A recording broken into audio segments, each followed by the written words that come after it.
لو انت بتواجه صعوبة في البيع ده عشان ما تعرفش ازاي تستخدم السيكولوجي في المبيعات، ودول 5 طرق تقدر تزود بيهم مبيعاتك عن طريق السيكولوجي. تقدر تستخدم الاستراتيجيات دي عشان تبيع اي شيء، سواء كنت بتبيع منتج، خدمة، عقار، سوفت وير او حتى أكل.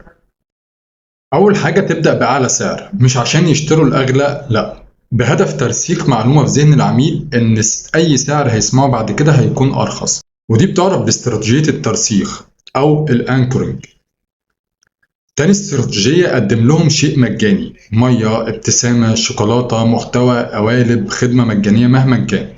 لما بتدي اللي قدامك بدون مقابل، الشخص بيحس ان هو عايز يرد المعاملة الحلوة، ودي بتعرف باستراتيجية رد المعروف او reciprocity. تالت حاجة، خليهم يشوفوا غيرهم وهم بيشتروا، ده عشان يزود الثقة والمصداقية. استخدم جمل زي الأكثر مبيعا، استخدم صور عملاء، أو استخدم التيك توك والفيسبوك لايف، ودي بتعرف باستراتيجية الإثبات المجتمعي أو السوشيال بروف.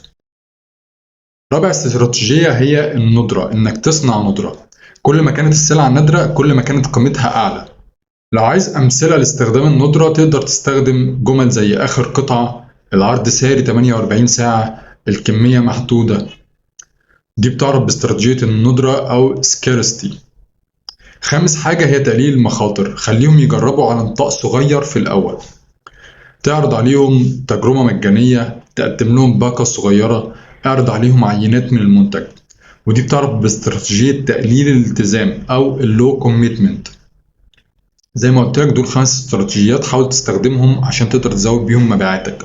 افتكر ان تطبيق الاستراتيجيات دي لازم يكون مبني على دراسات ومعطيات خاصة بالبزنس بتاعك. لو محتاج مساعدة في زيادة المبيعات تقدر تقرا البايو وتابعني لو مهتم بالتسويق والمبيعات.